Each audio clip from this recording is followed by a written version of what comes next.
Hello and welcome to another episode of Casting Views, the podcast that takes a topic each week and, as the name suggests, cast views. This week, I've got a very good friend of the show, and I'm so pleased I've got him back on the show. It's Matt from Decayin With The Boys. Hi, Matt. Hi, Dan. Thank you so much for having me on. I've been so excited. I've been waiting, like you said, we will say beforehand, all week for this. It's actually been a really long time since I had you on the show last. And you've had a brief sabbatical. You're back now with the pod. So it's great to hear your voice again on my pod player each week. Oh, thank you, man. Yeah, the break was, self-induced, but it was necessary for what was going on at the time. But we're back, and I recorded last night with Adam, and we're like 5 or 6 episodes in, and it's like we never missed a beat. And I have to say that one of the biggest reasons we were even able to come back is all the support we had from our brain trust. And Dan, you constantly checked in with me to see how I was doing. So as soon as you were like, do you want to come on? I almost broke my thumbs typing yes, because I was trying to go as fast as I could. So I appreciate you, and I love your podcast. So I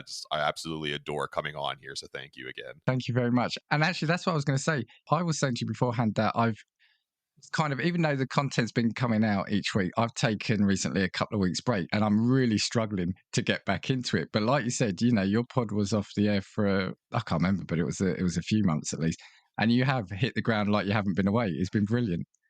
Oh, thank you so much. It's something that I truly love to do. It gives me a chance to perform because I don't often get to. So it's just a great time for me to write and just be as creative as I can be, and also to connect with a bunch of different people. I've made some great friends through podcasting. It kind of reminds me of like the old social media days when Facebook first started. Yeah. And you get to meet people from all over the place. So that's kind of what podcasting, that component of it, has for me. It's been wonderful. And like you said, I've been really looking forward to getting you on because you are the most huggable looking man ever. And at some point, we're going to have to meet up. And I'm actually not putting this episode out. It's just an excuse to get to see you again. So. Oh, you got me, Dan. You got me. But you know what? Even if that was the truth, I wouldn't be upset one scunch. But you know what? Let's keep pretending like this is going to go out there. So, do you want to, just in case anyone listening hasn't heard Decayin With The Boys, you just want to give the pitch for what it's all about? Absolutely, and thank you. So we are a dynamic duo, myself and my cohort, Adam. We come together on a weekly basis to give you the best combat sports news in the biz. We also break down brewing beer. We bring on home brewers, pro brewers, and everybody in between, to social influencers, to people who organize major events in our area of the United States.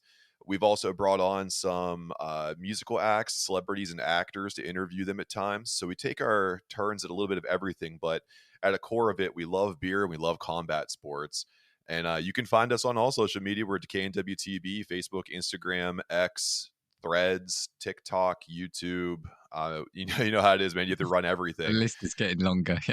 Yeah, and I actually had to start saying no to some things. But and also, too, if you want to reach out to us, we're decayinwtb@gmail.com if you want to be a guest or you have some suggestions for things that Adam and I can argue about.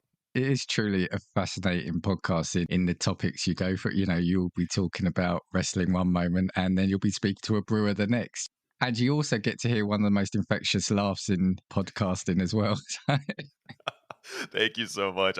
I've heard it either way. I've heard people go like, "Oh man, when you laugh, I start laughing." I have some people be like, "You need to cut your laughs out of the episodes." But just actually throw a curveball at you because I wasn't going to ask you this, but how is the brewing scene over in the States at the moment? Is there a big independent home brewing scene as well? Is that really big over there? Oh yeah, so especially here, I live in a small city in the United States. It's called Pittsburgh in Pennsylvania, and for all the UK listeners over there, we have been recognized as the second biggest drinking city in the United States. And with that, we have just in our major metropolitan areas upwards of 60 active breweries, even in Wow. Pittsburgh.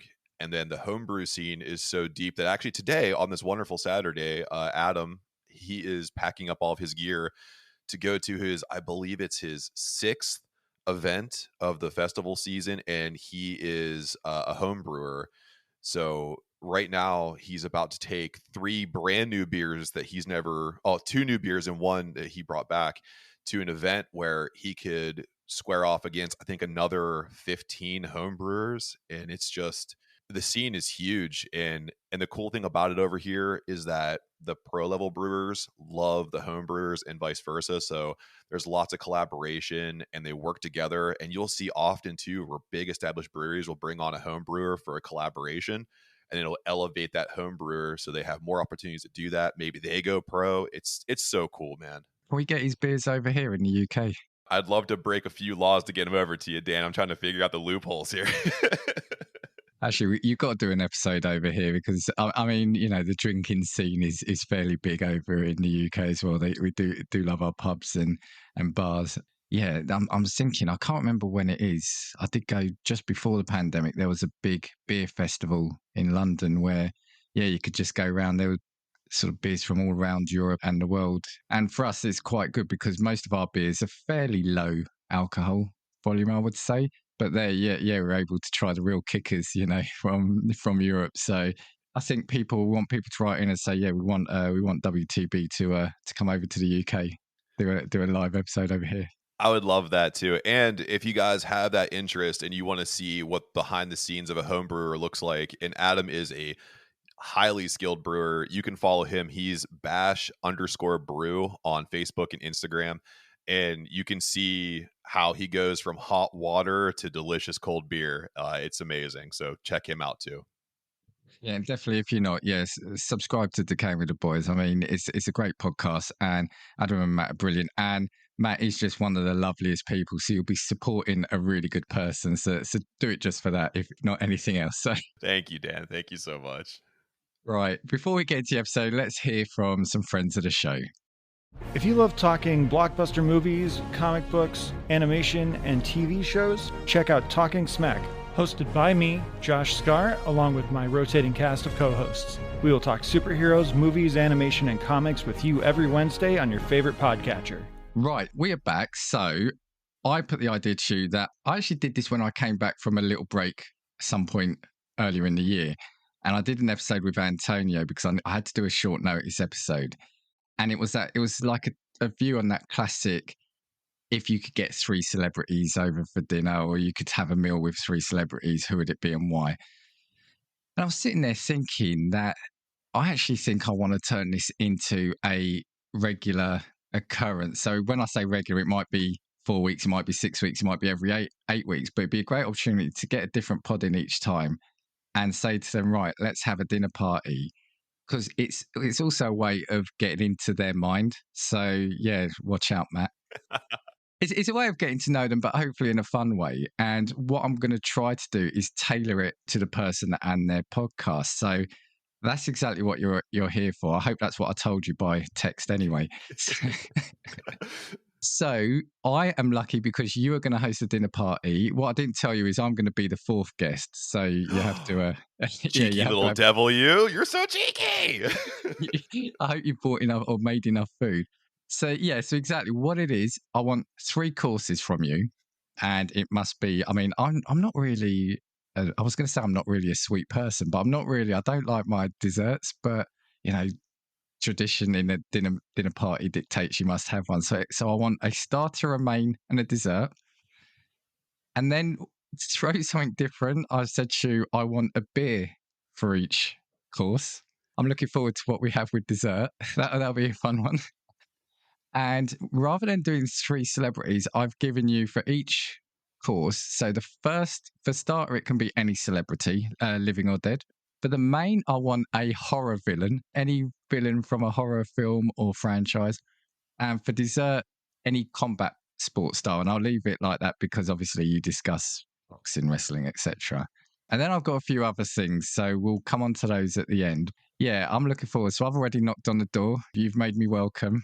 I'm sitting down. Oh, yeah. I want to make sure. Would you like some slippers? Would you like a cigar? Would you like a glass of whiskey? Just know that this party's going to get crazy, so I want you to be comfortable. So actually, slippers would be nice, but not at the moment. In this heat we're having, so a pair of sandals would be great, if that's okay.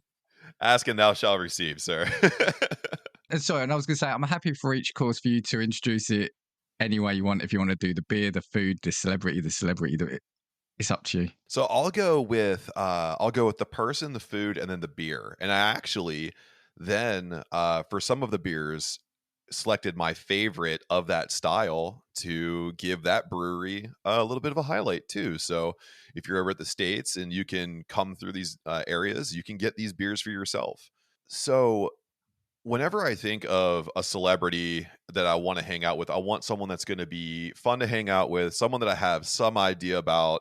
But this guy, he needs no introduction. This is Bill Hader, a wonderful actor, a comedian, a voice actor. You've seen him on Saturday Night Live. He's a voice actor and writer for South Park. He was on Superbad, Cloudy with a Chance of Meatballs, Wreck-It Ralph.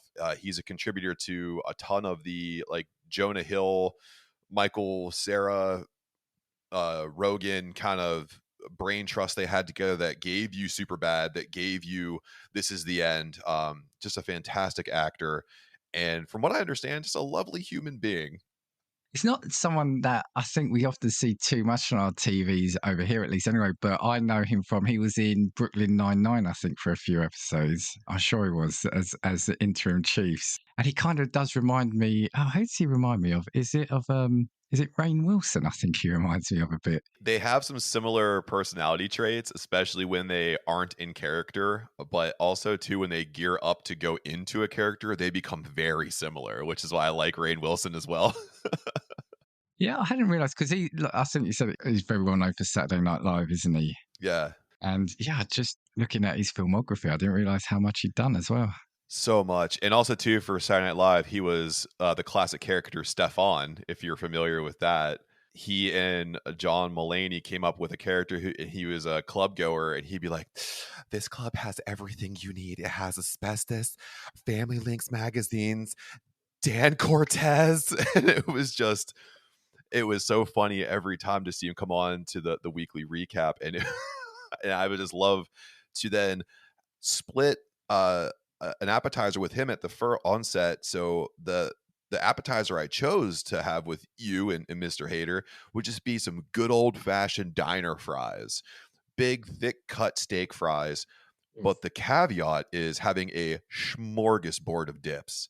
So any kind of dip you think about, so you can dip the little fried potatoes in there, or you guys call them chips. You dip the chips and the dippins, and you have yourself just a nice little nibble, and you don't feel too bad because fries are just not good for you. But if you're splitting it at this moment 3 ways, I think we could all kind of get away with being a little, naughty with our appetizer. Did you say, are they the thick cut ones, more like our chips, did you say, rather than fries? Yeah, so we call them steak fries here. Steak fries, yeah. But definitely they're the classic chips over on your side too. So I wanted to bring it to your wheelhouse as well, so you feel comfortable. Well, no, only because I always, when you see a health story and you take the 5% that appeals to you and ignore the other 95%. I once read that that regular chips are better than French fries because the French fries have more of the oil. It's more in the crunchy exterior. So of course I didn't read the rest of it because I know chips aren't that good for you in too much quantity. And actually I had them last night as well. There's a fish and chip shop up the road. So yeah, I'm enjoying this, and especially the range of dips. I like it because I'm a spicy guy, but everyone else that I hang out with is like a savory person. No one likes spice. So it just gives you an opportunity to kind of create your own adventure with these fries, which is something I'm sure Bill Hader would make fun of 1,000 times over too. He's like, "Are you really going to have an adventure with fries?" I'm here for the spice. I'm here for the spice. And also with that kind of starter, and it'll be interesting who else we're sharing the meal with later on. It's a social kind of starter as well, isn't it? That you stick it in the middle of the table, you're just dipping in, standing around, just shooting the breeze with Mr. Hader. But of course, you're going to need a beer that accompanies that. And if we're going to go classic startup, something to go along with that saltiness, I'm going to pick a Kolsch. It's a clean, crisp beer that lands between an ale and a lager. But the cool thing about the Kolsch is, despite it being described as very clean, it always has like a hint of malt or some kind of like slight fruit that can be accompanying with the base, but it gives it a little bit of elevation. But the color is very clean, very clear, and the ABV is usually pretty steady, around 5%. So you can have one or a few and still be okay. It's a wonderful beer. I absolutely adore Kolsch's. I'm a clear beer guy, but I do like some funky stuff that we'll see later. And if you were to come by our area up in Pittsburgh, there's a place called Cellar Works, and they have a Kolsch called Big Stream. So if I were able to bring the beer to this dinner, I would definitely be bringing a case of the Big Stream, and I'll see how many we can get through before our other guests arrive. 5% around that. That's a nice way to kick things off, isn't it? Kick proceedings off. Absolutely. Yeah. Nice, light, crisp, just a little bit of something there to go along with the saltiness and whatever the sweetness is that you have from your dips. And it's a nice little palate cleanser, gets you ready for the next step. And on that, so Bill Hader's probably already fed up of me trying to sell my podcast to him. So we probably should look at bringing on the next set. So yeah, let's hear what we're having for our main. Oh, sorry, who's coming for the main course? So this guy will absolutely love hearing about your podcast and how you're trying to do everything on your own, because he is also a go-getter. The one, the only, Mr. Freddy Krueger, played by classic Robert Englund. This is a horror icon. Freddy Krueger is in the middle of the 80s horror boom, and he reinvigorated the slasher by giving them supernatural powers. This was Wes Craven's love letter to the horror movie franchises. But the thing about that is Wes Craven only participated in the first Nightmare on Elm Street, where he then left Mr. Englund to just try to traverse the world of horror by himself until he came back for Wes Craven's New Nightmare. But during that time, Robert Englund was able to become just a champion of B horror movies and just being able to be casted in bigger movies as well. I mean, his cinema background, he's been in well over 100 films, TV shows, adaptations, voiceovers. So having, and also too, just having Robert Englund sitting at a table dressed as Freddy Krueger is kind of awesome. He'd be quite cool for him with his fries, the steak fries, because he could just pick them up, with his blade, right? Yes, he'd 5 at a time. Yeah, I didn't realize that Wes Craven only did the first one up until the last. Yeah. After that, he had to give it away. And also, too, I was just on another podcast where we talked about how Wes Craven tried to reinvigorate his career by going to another movie production company, and that's totally worth a listen to. Go check it out on your own to see where Wes Craven went to come back to be a prominent figure in horror. But Robert Englund held it down for the underground that whole entire time, though, as Freddy Krueger. And I have to say, for me, this is a great choice, because as a kid, I know there's a lot of horror franchises, but it was a Nightmare on Elm Street. I don't know why. That was the only one I got into. I never really got into Friday the 13th or the Halloween films. And maybe it just was because Nightmare on Elm Street was just so different, so out there. And I have to say, I was pretty terrified of Freddy Krueger for a bit. I mean, I think we all were. I think what it was the fact that if I can't even rest in my sleep, that was the thing that got me. You I want to get rid of the day. I want to sleep. And now you're telling me, I wouldn't be able to rest even in my sleep. Yeah, you might have to find me behind the couch and coax me out from behind the couch after he walks in, though. Well, no worries, because I believe that the food that's going to be served at this point will calm him down and definitely bring you back to the table, because we're going to serve tomahawk steaks served medium rare with smashed red potatoes and steamed carrots with just a little touch of brown sugar and rosemary. A little bit of butter on there too. Just a nice, well-rounded plate. Try to keep it heavy on the proteins, but also to appeal to Freddy Krueger, keeping a little bit of blood in that meat too, to keep him just ravenous on the plate. Oh, do you know what? I don't think I've ever had a tomahawk steak, but I absolutely would love one. Yeah. Again, he wouldn't need cutlery for that, would he? Nope. Comes well equipped. Just ching, ching, ching, ching, ching, ching, ching. You're just trying to save on the cleanup, aren't you? That's what it is. If you don't use paper plates, what are you doing? Oh, I love that. And smashed red potatoes. Yeah. That's a I can get behind this main course. Absolutely. Yeah. I'm enjoying that. So then, of course, when you have such a decadent main course, you want to bring a beer that can accompany that. And that's why I'm going to bring an Imperial Chocolate Stout aged in red wine barrels. This gives you an overabundance of chocolate malt that brings a dark chocolate scent to the nose of the beer, but it definitely sets up the play between the complementing flavors of the red wine and the cocoa.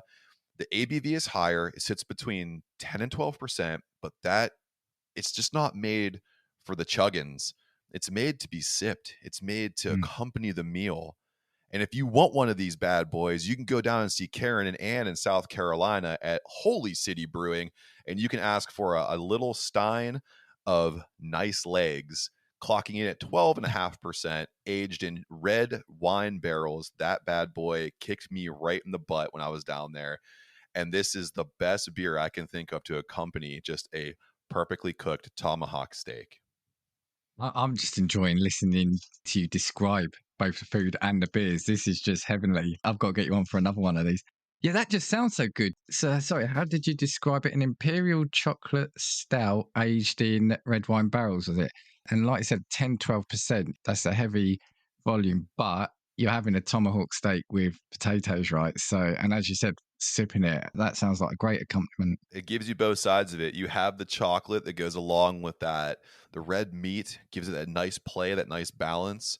And then you have the red wine that can come in with the brown sugar, the rosemary, the starch of the potatoes. It just all kind of marries together. It gives you just a nice overall experience with your food, as you're talking to Robert Englund about how he splatters fake blood all across movie sets in the 80s and 90s. Yeah, and I might not want to sit next to him. I'll probably sit a couple of people away. You know, once he starts cutting into that tomahawk steak, I'll be keeping an eye on his face. Yeah, yeah. Absolutely. You got to watch out, man, because he gets a little vicious, I hear, with that glove. So, Or I can just get him to cut my steak for me. excuse me, Mr. Kruger, could you please just come on over and give me a little slice? No problem. Let me come over. Oh dear. I think all excellent choices so far. Thank you. So, what are we moving in to finish our meal off with? So, dessert needs to have that's where you really have the experience. That's where you really bring together the conversation because dessert is meant to be eaten slowly, supposed to savor it, supposed to do it over conversation. It's like having neat whiskey. You don't chug it. You sit there, you sip, you talk to your friends. And I want to bring somebody to the table that has a lot of history in combat sports. So I'm going to invite the natural Randy Couture to the dinner because Randy Couture, aka The Natural, was one of the first UFC champions to hold belts in two, count them, uno, dos weight divisions, as a 3-time UFC heavyweight champion and a 2-time UFC light heavyweight champion. He had 30 career bouts with 16 fights going for titles or defending them. And he fought to the ripe age of 47, becoming a Hall of Famer and having one of the first ever MMA crossover fights on major television against James Toney that he won in the second round by submission, but he ate some serious shots in that one. So it was a test of his mettle, his chin, and his ability to counteract someone's fight game. For the dessert, because I have to calm him down, I'm giving him coconut cream pie. Nice. Firstly, on your guest there, Randy Couture, he's not someone. Yeah, I've not really been too immersed in the UFC world, but I mean, fighting till he was 47. Did you say? I mean, that's impressive Yeah, alone, right? very much so. 47 for a UFC fighter it's like dog years. I mean, you're talking about the fights alone in championship rounds are 5 rounds if you go the distance. And Yeah. unfortunately, I don't have how many times he went the distance here, but you're talking about several months leading up to that fight. And if he was fighting at light heavyweight, he had to cut weight to make those fights. He wasn't a big walk around guy, but there was still the responsibility of getting yourself prepared for your cardio, your weight cuts, and studying tape and getting yourself prepared for some of the most vicious fighters at that time, two of the most murderer rows of divisions in the UFC. I mean, now we're looking at the UFC, the bantamweight and the flyweight have become more of the premierships. But back then, heavyweight and light heavyweight, those were the places to be, and that's where you saw the biggest names. And The Natural shined the brightest during that time. And he looks like he's got quite a burgeoning film career as well, following on from the fighting. And he's hilarious too. When he's in movies, I think The Expendables was the one that I can remember the most. He just provides enough of a break. Like he gives you that, like, he tries to play the dumb jock military guy, and he does it so well. But when you hear him speak during, like, he's had a TED talk, he's been on podcasts. The man is super eloquent. He has just a great catalog of knowledge that he can pick from. He's one of those guys where he's the lawnmower. You just pull the ripcord and you let him go, and he can run until the gas gives out. I mean, he's just a fantastic person, a skilled fighter, and I could talk to him probably until I pass out. I mean, And the desserts, I just had to look it up as well. So it kind of is what I thought it would be, but yeah, I've not really seen it over here. So it kind of looks like a lemon meringue pie almost for us over here. So it's like a layer of cream, it looks like, with then the filling and in a pie, sort of pie crust, doesn't it? Pie base and an outer edge. So that looks certainly enjoyable. oh, yeah, absolutely. And plus, too, we're coming off of eating a very decadent main course, and our appetizer had a smorgasbord of dips. So we kind of want to have something here. Coconut cream pie, although it seems like it'd be kind of heavy. It's very clean. It's almost like a palate cleanser. Yeah. And it's just sweet enough where you don't feel guilty for eating it. And Randy Couture will probably tell you he won't eat it. Then he'll sneak around the corner and just have a couple bites. Because he still looks svelte. I think Randy Couture looks great. So we'll have to coerce him into eating coconut cream pie. Well, I'll eat it if he's not. Randy, it's fine. Just pass it over to me. So to accompany this dessert, so I'll pose this question to you, Dan. Whenever you're eating dessert, do you like coffee? Yeah, I do. Yeah. Okay. But this is beer time, right? So we want something that's dark, but not overpowering, something that's not heavy on us. So that's Sounds why good. I chose a Czech dark lager. This beer is the Czech equivalent of a dark lager, and it ranges in character from your common Dunkel to a Schwartz beer. But typically, this has a greater malt richness and hop character. So you're going to have big aroma, big flavor, and you're going to have that play on the bitterness. But the cool thing about Czech dark lager, and why it is absolutely one of my favorite styles of beer, is that it's a low ABV and it's a high flavor profile. So this bad boy comes in and it just wraps you up, gives you a big hug, and it says, you can have 6 of me. You're going to be okay.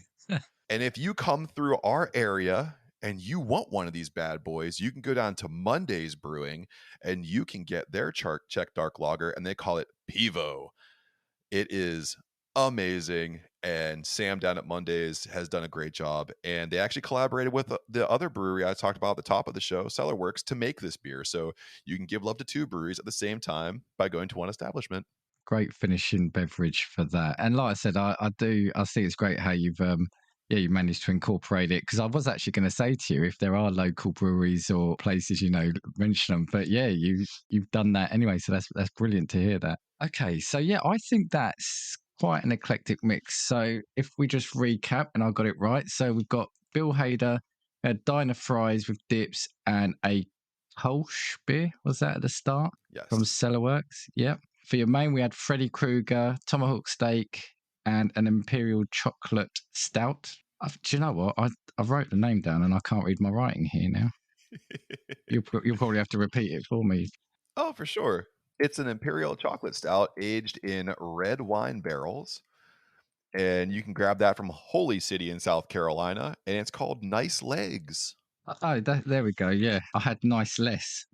And then, well, we've just had the final one, so we won't we will repeat it then. So it's Randy Couture coconut cream pie and a Czech dark lager of Pivo. So what I'm going to do, actually, do you know what? I'm just going to quickly throw, if I had 3 and won't go through it all, but I'm going to always probably chuck Liam Gallagher in it, because I'm just a huge Oasis fan. I think it'd be great after a couple of beers. My horror villain would be, and it'd be interesting because I don't know technically if this character eats, but it would be Chucky from the, the Child's Play films. But again, more for us. And the combat sport one I found difficult. Both of mine, unfortunately, no longer with us. But I was going to say it was going to be a choice between either, and they're both on the wrestling world, was either Eddie Guerrero or the Ultimate Warrior. Because those were kind of Oh my yeah. childhood, icons as well growing up, especially the Ultimate Warrior. That's kind of who I grew up with, that kind of generation. So, Oh yeah. I think Eddie Guerrero would be fun too. Just to hear him just wax prophetic about like all the time in ECW, WCW, WWE, when he jumped out to the indies, all the clamoring for him to get into back into the resurgence of ECW, then the unfortunate passing away, like just so sudden and abrupt. And sometimes our favorite wrestlers are taken from us so quickly that we almost forgot how much we appreciated them. So Eddie Guerrero is an amazing pick. So is the Ultimate Warrior. And let's just throw the lasso back out there and try to bring back Terry Funk and Bray Wyatt too. If we made it an all yeah. wrestler Yeah. dinner, I'd love to have those guys. And just so creative, amazing actors, amazing storytellers. Oh man, that would be so cool. Yeah. I've probably got to get you back for a wrestling episode at some point then. Right. And I did say to you, if we've got time, did you have a couple of, well, I'm doing the air quotes, which nobody, of course, could see other than you, normal celebrities? So, if I was to have said, so you had Bill Hader. So if I'd have said to you, all three courses would be any celebrity you want, who would you have chosen? So if I had to pick a couple more people to put on the table with us, I would love to have Mr. Keanu Reeves come through. The man has reinvigorated his career by reimagining himself on so many different occasions. However, weirdly enough, a majority of his characters are called John. So just have an army of Johns just show up to to Yeah. dinner. And you know what? A little shout out because I think we're all a little bit of a celebrity. I like to have the Brain Trust come together for a dinner if we could. That would be fantastic for us all to sit down and break bread together. And I would bring all the beers, every single one of them. That would actually be amazing. You made me look bad because I didn't say it. But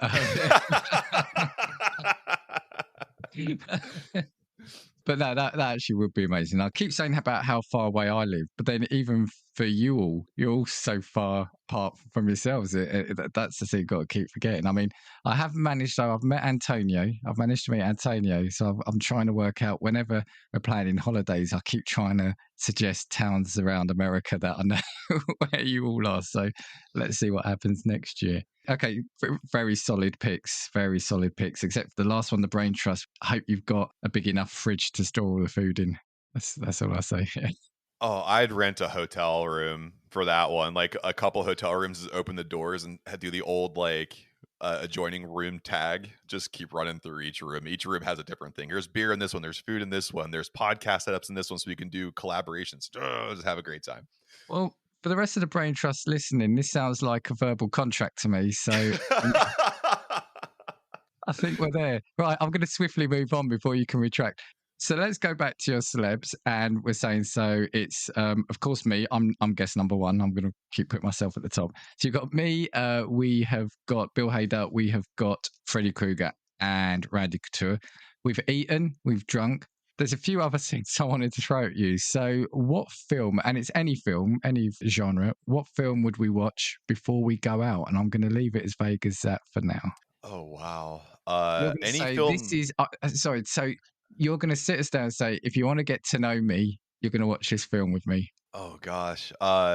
Yeah, so here's the problem whenever I have people over and I want to show them a film. I have this tendency to be like, okay, I'm willing to lose a majority of you to gain some of you. So I'm going to show you the thing that I know is going to just make the hair on the back of your neck stand up. So I am going to fire up a movie called Terrifier. I've heard you talk about this, yeah. Friend of the podcast, David Howard Thornton, takes over the grease paint as Art the Clown, the titular horror character in a new wave of horror icons who has zero, count them, 0 lines in both movies in 1 and 2. but he has one of the most impressive kill counts, and he breaks all the barriers of the horror genre to the point where in the first movie, he actually uses a firearm to dispatch who you think is the final girl, but you guess what? Swerve, swerve, swerve, swerve, swerve, and there's just buckets of gore. It's a love letter to the 80s. I would love to sit down and watch that with everybody. Maybe not everyone's coming out for drinks afterwards, but that's okay because, like I said, I'm willing to lose a majority of you to just gain some of you. And after a 3-course meal, that might not go down too well, that film.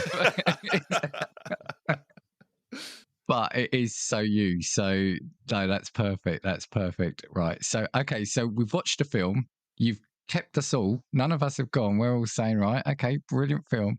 We're going to go out and by the magic of casting views, we can go to any combat sport event that you always would have wanted to have gone to or you've gone to. So past or present, imagine it that is going to happen live and there and then, and we can go see it. So this is something that I always wanted to do, and two things. One, I always wanted to travel overseas. I've never gotten to do it. And two, I've always wanted to support things that go against the grain, that go against the status quo, the big dog. I love underdogs.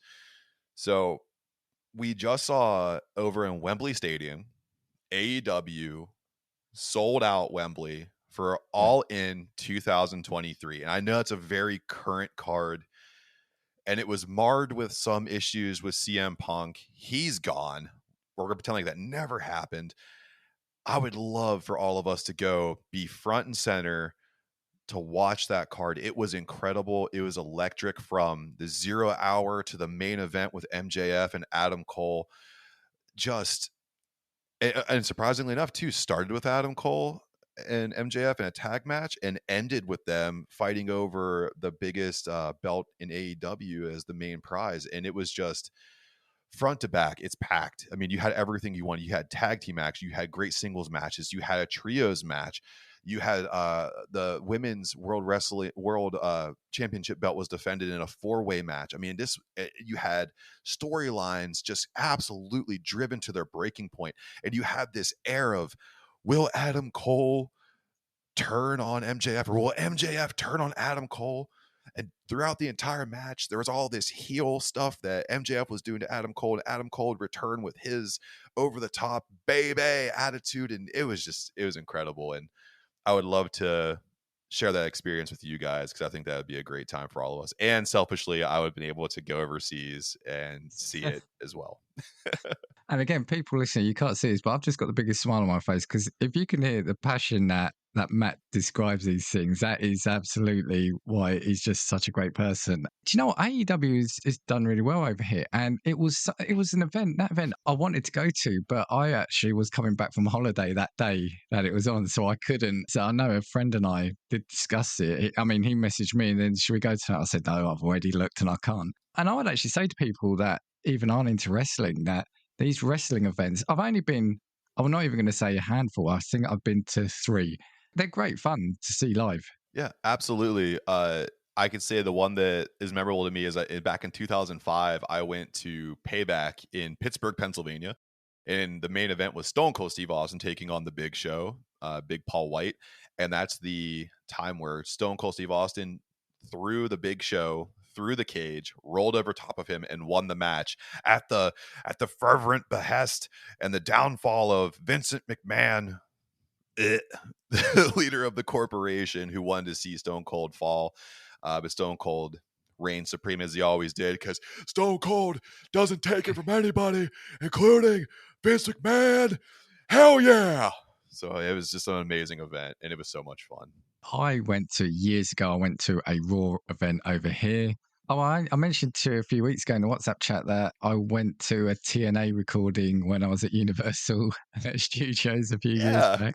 That was great fun. And I went to an independent one here, actually, a few years back. And they did have, who did they have? D'Lo Brown was there. Billy Gunn. Is it Billy Gunn? Yeah. Yeah, badass Billy Gunn, baby. Yeah. So, and I think it's just great fun because the crowd really get into it, and you know the athletics on display is just brilliant. So yeah, that's my recommendation: is go see an event if you can. Right. So I've got one more question, which I hadn't told you about. We've had dinner, right? We've watched a film. We've gone to an event. After that, we have to have a drink, right? One final drink, say, before everyone heads off. So, is there a TV or movie drinking establishment that, if it was real, you would want to go have a pint in or a drink in before we went home? Well, we're already overseas, buddy. So how about we go to the world's end on the Golden Mile and we have the lager. It's fruity, a bit nutty, leaves a bit of a taste on the tip of your tongue. And we can just break bread there while we then take on all of the robots and all of the clones. So not only are we having a final drink together to end the night, but we're going to go and have a blast taking out the overlords of our world that we didn't know were taking over slowly. We're gonna have Freddie on our side, right? So we got a chance. Freddie, Randy Couture. Yes. Dude, I mean, who else do you want on and your I'll be side? standing at that back go, you go, guys, you get them. I'm right behind you. I'm right behind you. Well, hell, too. All too. Like, we also have Keanu Reeves. If you throw in my extra guest, and we'll just be like, you get to be your Neo for a while. You're John Wick for a while. You're. And if we bring the brain trust, we definitely got numbers on our side then. So Absolutely, we're crushing. a pub crawler is then. Do you know what? That film, The World's End, was actually filmed fairly local to me as well. It's in the towns around me. So Oh, nice. during the lunch break, had to go do something in the town once. We could see they'd closed the street off, so you could see all the film set being set up. So we wouldn't have to go that far. I could then just wander home. Yeah, I would. It's a cheesy one and it's a classic, but for me, it would have to be the Cheers bar. Oh yeah, for Again, sure. it's a sitcom from my childhood. Absolutely loved it. I was thinking as well, actually, Cafe Nervosa from Frasier, because again, I Oh. kind of loved that. Oh, I love Frasier. I know that's like, it's so weird because now I work with a generation of people who have no idea what Frasier is or any of that. And there's one guy who started working with me and he also loves Frasier and Becker and all that. I'm just like, Oh yeah. it's so nice to talk about it again. I love Frasier. So maybe once we stop recording, we could talk about it because the reboot's coming back now, isn't it? So Yes. we could discuss that. So okay, well, what I want to do is I'm going to say you throw me a curveball at the end by saying coming over here for the pub, because what I was going to say is obviously I can't go home straight away, so I'm going to have to kip on your couch for a couple of nights till I can get a flight back to England. So of course we're going to have to travel back so everyone can say goodbye to your other guests, and then I can say I'm going to have to kip here on your couch for a couple of nights, Max. I can't get home. Thank you for doing that. Yeah, I hope you had fun. Like I said, it's a way of just trying to get some information out of you and just see sort of where your passions lie. Absolutely. It's always fun to throw out the things that I think about to see how other people would enjoy them too. It's accelerated like speed dating almost. It's you throw things out there and if you like what I'm saying, then you want me to talk to you more. If you want to talk to you more, then guess what? You're watching Terrifier because I'm going to freak you out. I think we'll look to wrap it up there. Do you want to say anything else or just give another shout out for your socials before we go? Yeah. So, as always, thank you, Dan, for allowing me to come onto this show. I love Casting Views. It's a great opportunity for me to talk to you and talk to all the people over in your neck of the woods. So thanks again for that. And as always, when you follow Dan, all of our friends that feature on here, you got to give them follows and search them out too, because that we are an amazing group of people and we put out some cool content. But of course, to be selfish, if you want to follow the boys, we're at Decayin WTB on all social media. Type in social, end it with media, type in at Decayin WTB and you're going to find us.